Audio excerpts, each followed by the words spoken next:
And the point is they come to the castle so you can teach them a lot of things. And first of all, you're isolating them from there at the West. I remember when you got me up there 4 years ago, I was like, all right, what's happening to me there? You're isolating me from everybody else. You're going to indoctrinate me with a certain way. I had to dig out my suits from the city that I hadn't worn in 4 or 5 years. I didn't even wear suits at the end of my city career. I was over it.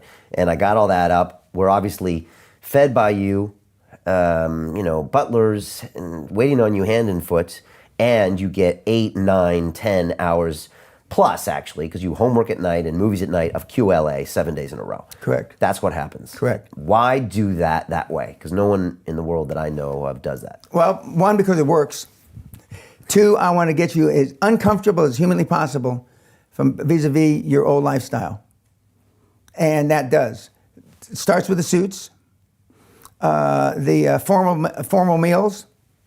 Certainly, we've only had one guy in 25 years that ate like that every day, and he was a bastard great-great-grandson of a pope who lived in a big 300-bedroom palace outside Rome. He's the only guy that's ever come through the seminar that was not uncomfortable for. We drive you the 10, 12 hours a day, as you alluded to.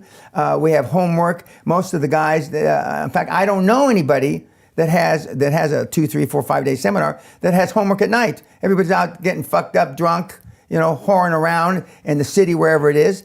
And I read the homework, and based on at lunchtime, the day after the homework, you turn in your homework, and now I read it during lunchtime of the following day. And if I don't like the answers, I can either throw you out. If you're taking it, for granted, the gym privileges, there's rarely any time for the gym. But if I don't like one guy's homework of the 24, no gym privileges tomorrow.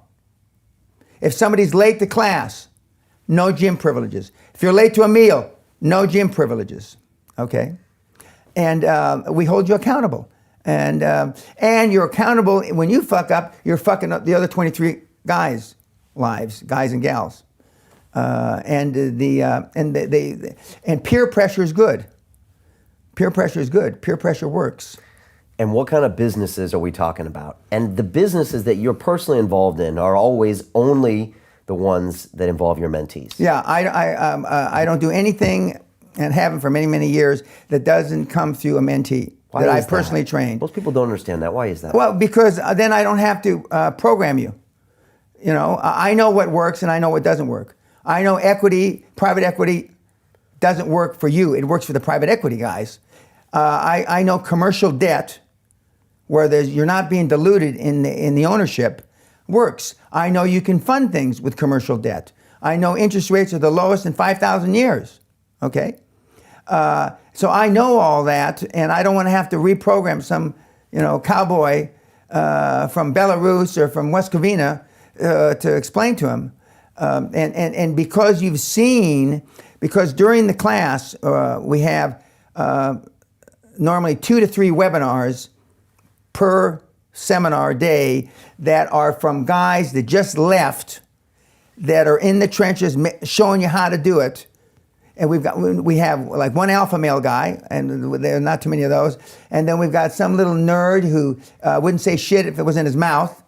And then, and we give the whole spread of personalities. And you get them on a video, and they're in their office, they're 4 or 5 months in, they're like, look, this is what I'm doing, this is my dream team, I'm rolling up these companies, this is what I'm struggling with, this is what I'm not. And almost always they say, I know Dan doesn't need any validation, but it was like deja vu from the webinar that we saw 5 months ago when I walked into the PricewaterhouseCoopers office. I mean, there were 5 partners in there. The more partners in a meeting, the better they like it. I had my script, and our board has taken the decision to review all our professional relationships, including accounting, law, and banking.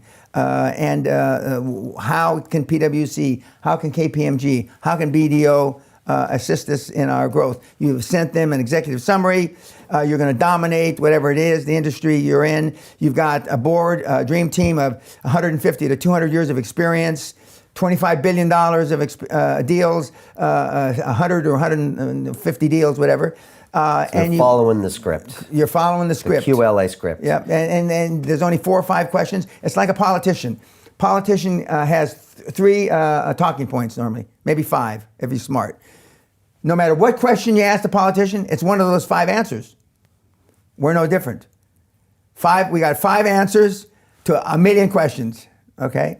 The board has taken the decision, and the words are a little different in this country. The board has taken the decision. In America, you don't say the board has taken the decision because they don't know what you're talking about. Take what decision? You know, we've decided to in American. Okay, so you give them that recipe on how to do it. Correct. And then they see in real time the people executing it. Correct. And okay. we give them 3 to 5 of those a day.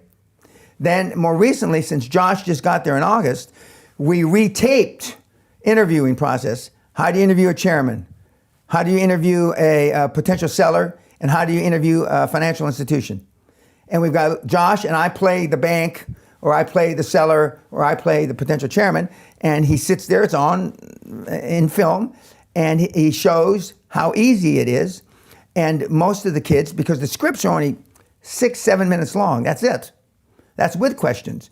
And as Josh says, and this is online on social media, after 3.5 years, 95% of the things I worried about still have not happened to me, and I've made 4 acquisitions. What was he worried about happening? Well, he looked young. He was 17. He looks 10. His age has only come up once, and it was about 6-7 months ago. In my opinion, it was a jealous 29-year-old banker that saw a kid with no college education, homeschooled, you know, got $10 million in revenue, you know, and he said, well, how old are you? And Josh answered him appropriately. I don't think, you know, age has anything to do with it. We have, you know, 120 years of track record, and you know, we got $9.6 million in revenue. I mean, what's my age got to do with anything? And that's the right way to answer it. Okay. But he's not the, you know, we have other kids that are in their 20s that are buying business. We had a kid named Chris who closed the deal last day of last year, and people make fun. He bought a $1.3 million business for $1. Motivated seller. He structured the seller's finance just like the guy wanted it for his retirement. They didn't want to go through banking, due diligence. They didn't want to go through quality of earnings and all that crap. The business was simple enough that Chris could figure it out. And and he says, oh, because you have to have, money has to change hands, otherwise it's not a deal. Here's $1. We've had probably 40% of our deals, 2017 and 18, are 100%, owner financed, at least 50% to 100%. We had a deal close a few months ago, 99% owner financed. I said, well, why 99? Because there was a secretary that had 1%.